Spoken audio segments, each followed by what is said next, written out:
பரம அதிகாரத்துக்கு நம்ம தூரமாக போயிடுறோம். முதல்ல நம்ம இருளின் அதிகாரம் என்ன நம்ம தெரிஞ்சால் தான் பரம அதிகாரத்தில் நம்ம பங்குள்ளவர்களாக காணப்பட முடியும்.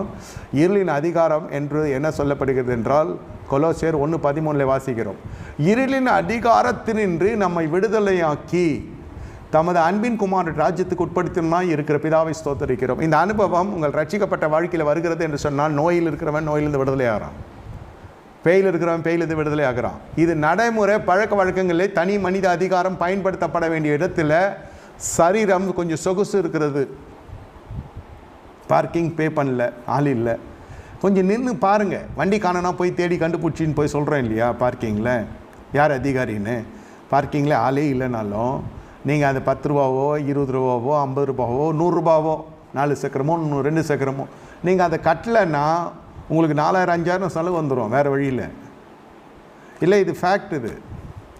இந்த 50 ரூபாயில் என்ன கொடுத்துட்டு போகிறத விட்டுட்டு சில சமயத்தில் அது ஒரு குதூகலமாக இருக்கும். இல்லையா 50 ரூபா மிச்சம் ஆயிடுச்சின்னு டயர் பஸ்ட் ஆகுதியா 5000 ரூபாய்க்கு.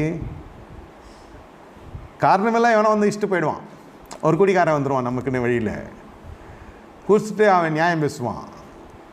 நம்மளுக்கு அடி வரைக்கும் அது போயிடும், கை கலப்பு வரைக்கும் போயிடும் சில சமயம். அதுவும் மூர்க்க கொண்டவன் துன்மார்க்கர்கள்லாம் நம்மளுக்காக எழுப்பப்பட்டுருவாங்க. ஏன்னா நீங்கள் என்ன செய்கிறீங்க, டோக்கன் வாங்கின்னு பாஸ் வாங்கிக்கின்னு போகிறீங்க, அது இருளின் அதிகாரத்துக்குள்ளே போகிறோம். நம்மளே சுயமாக போகிறோம், சட்ட உரிமையோடு போகிறோம். இந்த களவு என்னை அதுக்குள்ளே தள்ளிடும். பரம அதிகாரம்லாம் கிடையாது. என்னையா பார்க்கிங்காக உள்ள பிரச்சனை, பார்க்கிங்க்கு தான் பார்க்கிங் ஆகிடும் வாழ்க்கை. அவன் சாதிப்பான் ஒரு துன்மார்க்கன், இது நான் தான் கரெக்டாக வந்தேன். அவன் பக்கத்தில் கூட நம்ம பரிசுத்த ஜனங்க போய் நிற்க முடியாது. அவன் குடிச்சிட்டு வந்து அவன் பேசுகிற அந்த ஆவி வேறு, இதுங்க அல்லேலூயா சோத்திரன்றது. ஆனால் ஒரு சின்ன விஷயத்துக்கு கர்த்தர் என்ன செய்கிறாரு, உங்களையும் என்னையும் விட்டு கொடுக்காமல் கரைப்படுத்தாமல் இருப்பதற்கு தான் இந்த சத்தியம் சொல்லப்படுகிறது.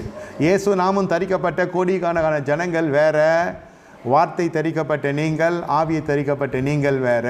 அதை புரிந்து கொள்ளணும்.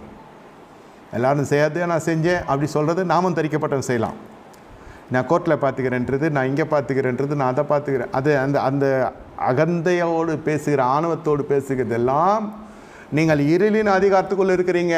சட்டம் நீங்கள் கையாளலாம், உங்களுக்கு உங்களுடைய உங்கள் நீதி கேட்டு நீங்கள் உங்களுக்கு நீதி வேணும்னா நீங்கள் சட்டத்தை கையாளலாம். அதில் நீதி உங்கள் பட்சத்தில் இருக்கணும்.